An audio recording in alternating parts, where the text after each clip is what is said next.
Hi all, it's March 2nd, 2025. I didn't do any garden update videos really last year.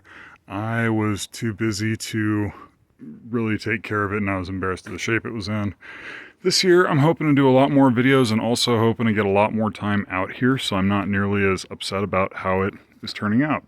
I really neglected my maintenance last year. Over the last 2 years, this wood log pile is about a third of what it was at its peak, but I'm still chopping away at it and burning it whenever I feel like it. This rose is doing fine. This one keeps trying to come back. I've dug it out multiple times, but I almost have it killed, I think. The blackberry brambles and raspberry brambles did just fine last year. Problem with both is, if you can see in here, bindweed got into these beds and I didn't really do what I needed to do to keep it clean. So I'm gonna have kind of a mess trying to clean that up. But I can do that. Blueberry and another little blueberry twig back here, I think. Anyway, this blueberry plant is finally doing okay, but this is also pretty messy. So gonna have to clean this one up. My currants did very well last year. Happy with how they turned out, or they are turning out. Super low maintenance. There's something under this. Oh, it's just a bunch of birds. This grew all the way up to the top of these. This was purple pole beans. I'm not doing them again because they were too stringy for me. These were, what do I want? I want to say Blue Lake, Kentucky Blue, Kentucky Wonder, Kentucky Blue, a cross between Kentucky Wonder and Blue Lake. Anyway, my favorite kind of green bean so far was over here, and got tons all year, and I like that. So, not doing the purple, and doing that. This is what it looks like when I don't weed all year. So you can just see, like, you can just imagine the amount of weed seeds that are in here and the work I've got cut out for me here. Oh, I didn't notice this. This area right here, start of the season, was covered with broccoli plants, which got really big, and then I interplanted onions. Well, the onions never really got big enough. The broccoli plants shaded them out, and then after I got rid of the broccoli, I put something else in here. I can't remember, but that shaded it out too. But I got little onions popping up from last year, so see what happens there. And then the celery, or not celery, sorry, parsley is coming back. But other than that, I got to finish cleaning up this annual bed for today. Planted garlic in the same spot. I planted a whole bunch of, or I buried a whole bunch of comfrey when I planted the garlic again, so hopefully it'll be healthy enough. These stalks down, I was doing sunflowers in this bed because the strawberries are just not surviving here. They get shaded out by the comfrey and the sunflowers are up above. So I have, I think, about 3 pounds of sunflower seed off of these few sunflowers in one tiny packet. Next year, this whole middle of this is just going to be covered with sunflowers. I'm not going to have them spaced out this far again. I'm just going to throw it everywhere, and what comes up comes up. Might thin a little bit, probably not a lot.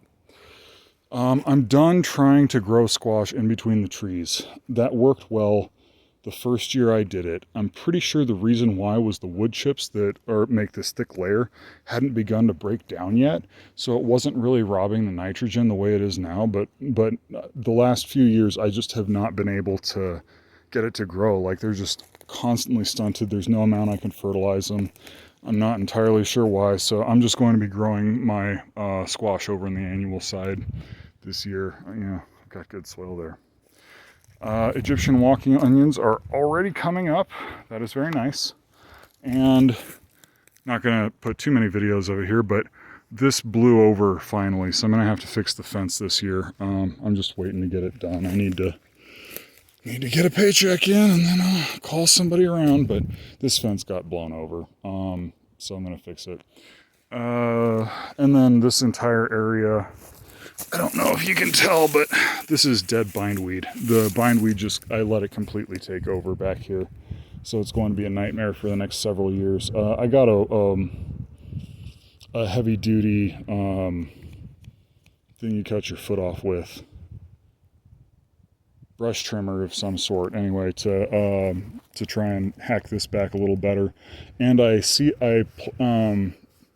covered this area as well as I could with predatory mites that eat bindweed, so it's dormant now, but hopefully with the brush cutter thingy, spinny thingy, I forget the name. Hopefully with that, it'll like spread the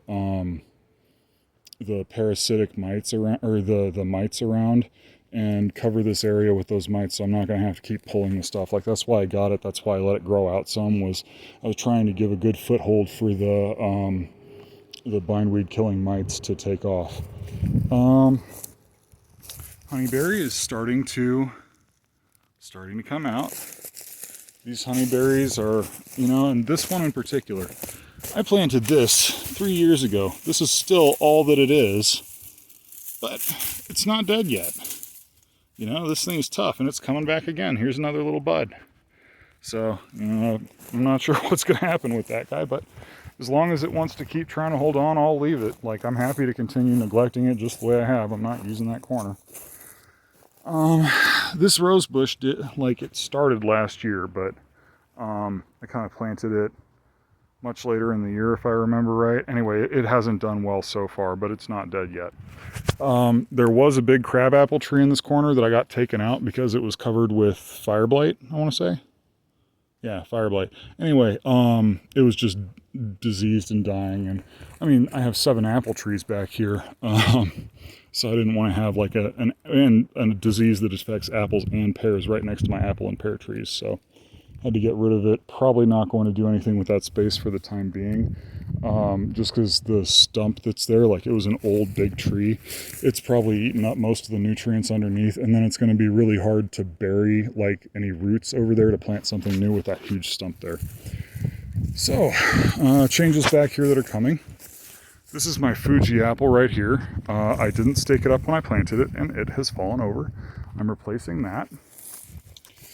This is my sweet cherry, the big one here.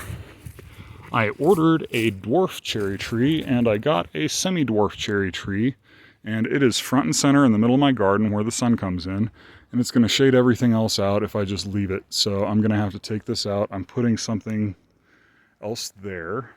And what's the last one? This is a Bartlett pear. And this one, I got a little aggressive trying to prune it and train it. And so it's all falling over, and it's just going to tear itself apart the moment it gets any fruit that puts any weight on any of those branches. So getting rid of that. I'm replacing them with one cider apple tree, one apricot, and I can't remember what the last one that's coming in is. Maybe an Asian pear. I can't remember. So this is the backyard. I did a lot of work on the front yard, but it didn't... Nothing really came out. Like, it's, all these plants are real slow growing, so the first year they don't really do much. I did change this over. This is now a garlic patch. It's all garlic. It's using the same fill soil that was there. I tried to get the mulch on top as much as possible, but soil quality is really low, and it's going to be a project of years to try and refurbish this, but this was just the best spot that I had for planting garlic, and that, like, I wasn't using for anything else. So, and it's got good conditions for it. Like, it's real easy to keep it dry towards the end so the bulbs don't rot and stuff like that. Like, it's not on the rest of the irrigation. This is a mess over here. There are supposed to be 2 bleeding hearts. I don't think I'm going to keep trying to plant bleeding hearts there. The Nanking cherry is starting to bud out. So I've got 2 Nanking cherries. One of them got knocked over a little from the snow load, but this year, but I've got 2 of them. I'm going to come out and prune them like this week. But that's on the list. Need to clean up all of the suckers, clean up some of the trash and debris, like the plant debris. Down this row, my black-eyed Susans did not do very well. My blanket flowers did. So I'm trying both again this year to replant them, but I'm planting a lot more blanket flowers than black-eyed Susans because they seem to do better here. And this one is a penstemon, a Rocky Mountain penstemon. I'm trying more of those too because this is really like the least desirable spot in this yard. And if it's doing that well there in 1 year, then I need to plant more of them. There are some columbines over there that are doing okay as well. But for this like direct baking hot heat with no shade whatsoever and very little water, I'm having to be real careful about what I put in. The lavender mostly died, but I'm starting new lavender plants, so that's going to be taken care of. The yarrow and the blue flax. This is yarrow, and then that over there is blue flax. Both of these did well, so I'm planting a lot more of these seeds this year too. I had planted lead plant through here. It never came up. Edelman's daisy never came up.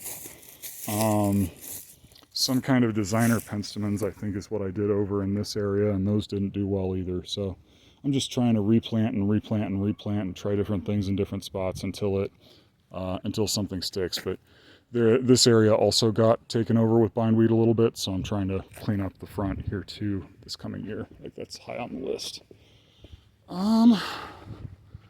Hostas are planted here. They're they're dormant for the winter, but they did fine. They're doing good with little water.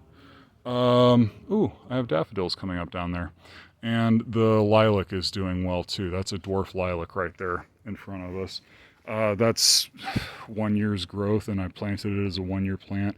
It's a really slow growing plant to start with. It'll take off eventually, but it's also not in the best spot. So I didn't know what I was going to plant there that would survive. So I'm glad the lavender is the lilac is at least surviving. My oregano and thyme back here next to these grape plants are doing just fine. Need to clean up the leaves and stuff and go dump it in my compost pile. That's on the list for this week too. And then I need to finish setting up this grape arbor. I set the posts last year about this time, but I never went through and hammered in the stakes and put the line up in between the posts. So that's going to be on for this coming year. And this grapevine is a year older than that tiny one over there. That one I had to replant. This guy is ready to start being trellised along the single cordon. Like, I'm doing a single cordon system with it, but this is ready to go on a single cordon. So that's the plan for this side garden. So I've got my work cut out for me. I've been losing a lot of weight and trying to focus on my health a little more than usual. Ooh, garbage. So hopefully this year I will get more of the stuff done and I will have better videos to show you all. Oh, I think this is Shasta daisies. Those did well too, but I'm not planting more of those. I didn't really think they were that pretty. So yeah, welcome to 2025 in the Britt Garden, and have a good one, y'all. Can't wait to show you what happens next.